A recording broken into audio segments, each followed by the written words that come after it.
Hello weekend crafter, welcome back to the Craft Time Studio. This is Ange, your weekend crafter, and for this weekend, I'll be sharing with you some gift ideas for Christmas. I have a lot of Christmas gift ideas lined up, so if you haven't yet, I hope that you consider liking and subscribing to the Craft Time Studio for your weekend dose of crafts. I use a glass mat when doing my crafts, so every time I use it, I clean it by spritzing some alcohol and wiping it down.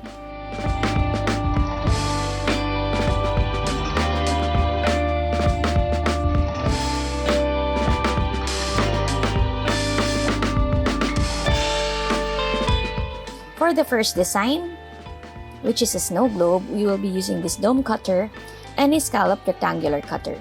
I love combining cutters like puzzles to make the shapes that I like. You will also need a silicone mold of a Christmas tree.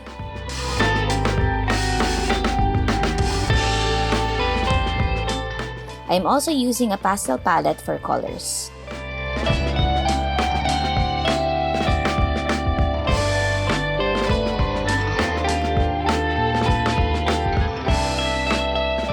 First, roll out your clay into the number 3 setting on your roller. Punch out the dome shape.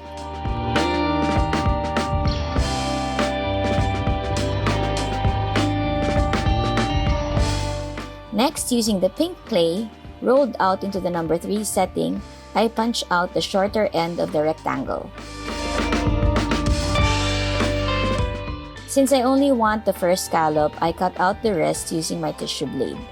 I attach this to the bottom of the dome using some liquid clay.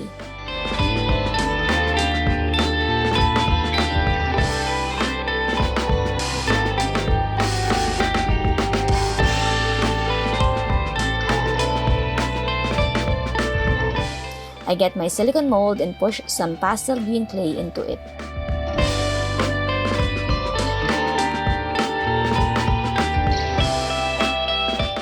Then I neaten it by using my tissue blade and doing a satin slice.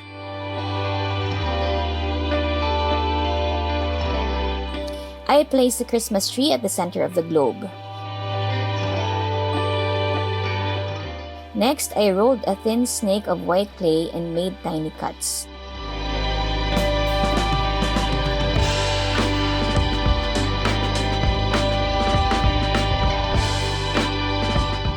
I hand-rolled each of these to make snow.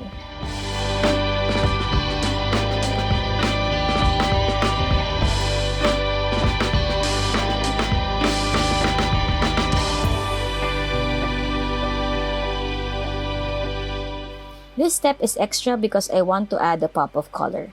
I make this candy cane trim by rolling out 2 thin snakes of white and red clay. I twist them together to make the candy cane pattern.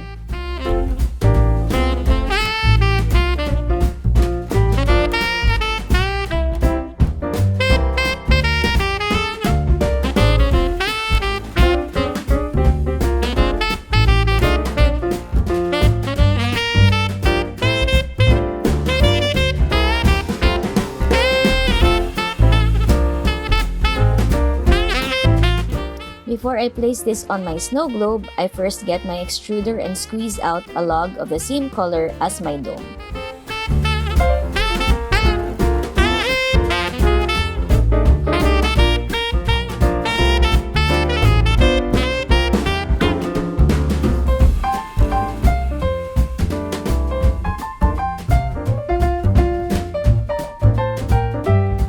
I secure this by placing some liquid clay around the dome.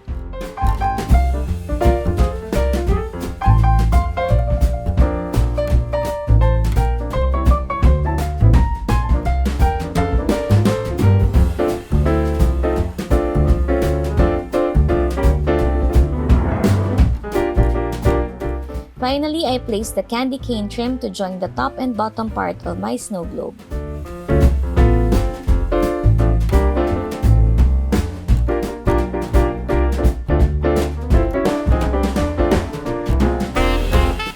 I also push the tiny snowballs in with a small ball tool.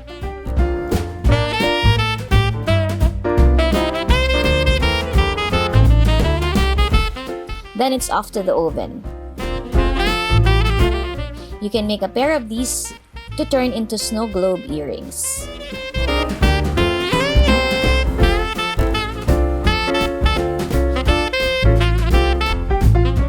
For my next idea, I will make a Christmas tree out of this rocket-shaped cutter. I will again use my scalloped rectangle and a small mold of a bear.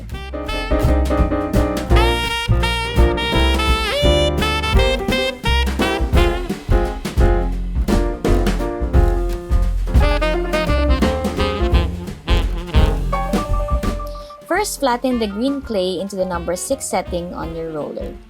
Punch out the shape of the rocket.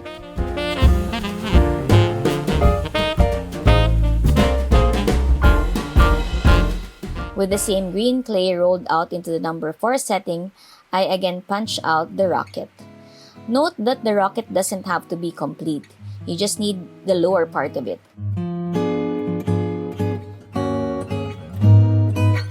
I also do the same with some tan-colored clay.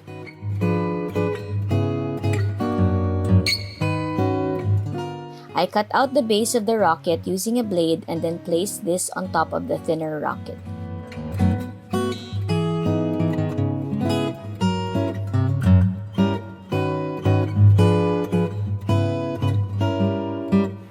I do the same for the thicker green piece, except for this time I come back with the scalloped rectangle and cut out the lower half.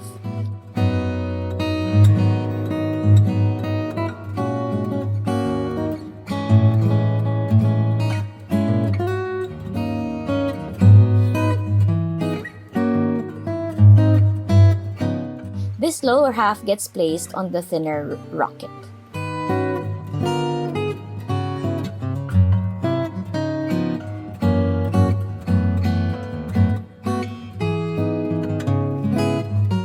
I want my tree to have gradient colors, so I picked a lighter shade of green and did the same, except I got to the middle part.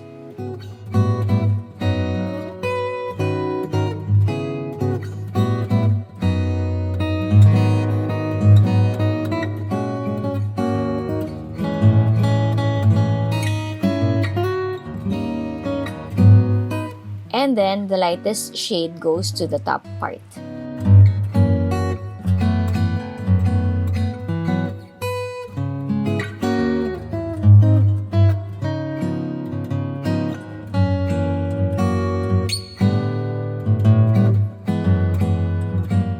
Next, I get my detail needle to texture the tree. You can stop at this point and just place colored balls to decorate your tree. But I wanted an extra detail to my tree. And so I went ahead and attached a small bear to the base of the tree using some liquid clay.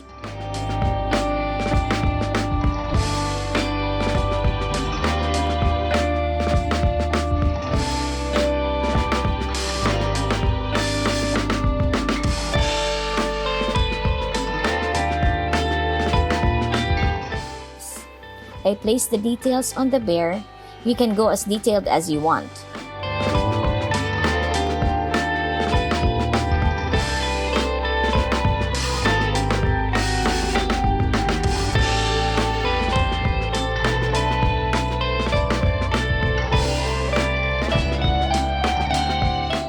Now it's time to place the balls on my tree. I used pastel colors for my balls.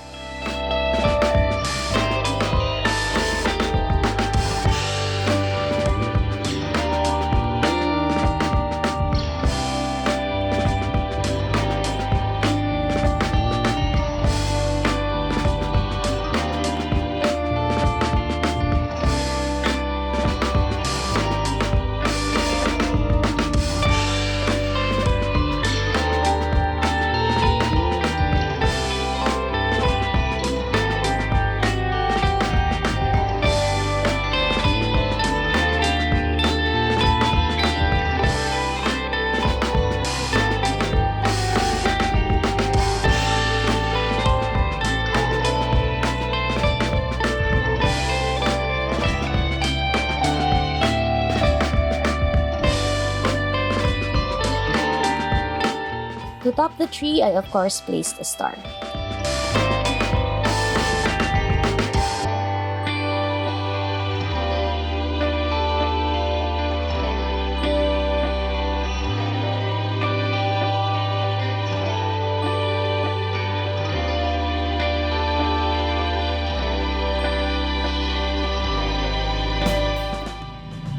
This is how the tree looks like once it's baked.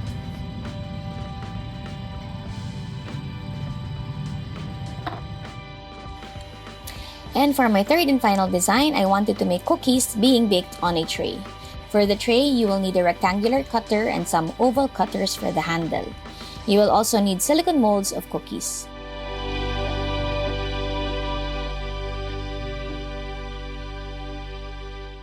First, I rolled out dark silver clay into the number 3 setting on my roller. Then I punched out my rectangle. Next, I punched an oval. Then I went back in with a smaller oval. I fished out the center using my detail needle. I cut this oval in half and attached the handles using liquid clay.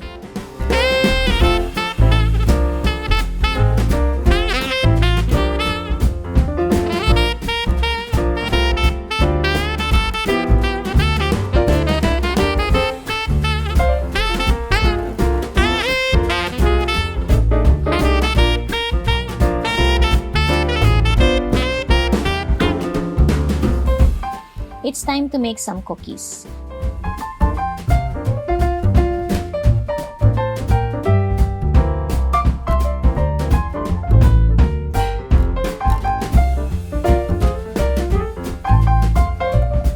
For a more baked look, you can go in with some mica to brush your cookie.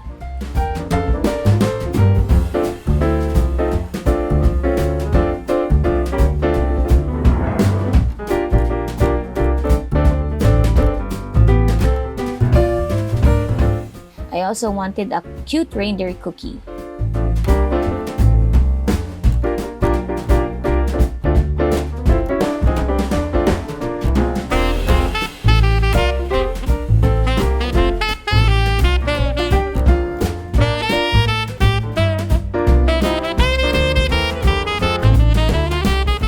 Again, something optional is to place even more details. I gave my reindeer a red nose.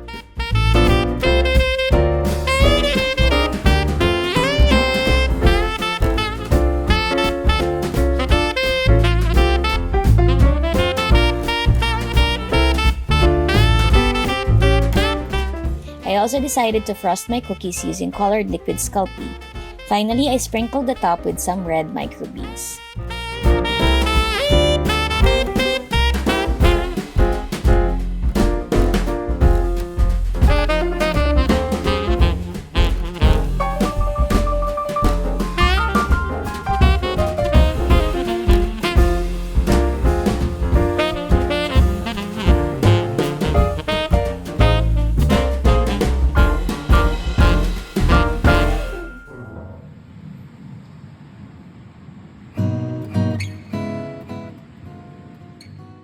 One thing you can make with these designs is a pin for your clothes.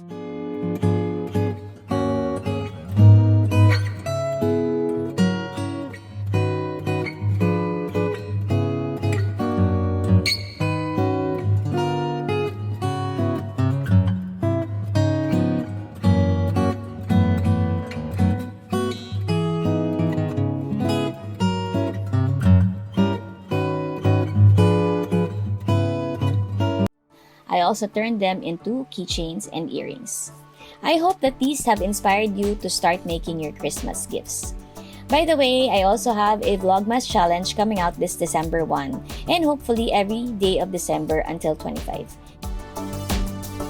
Wish me luck! Have a crafty weekend, everyone. Bye!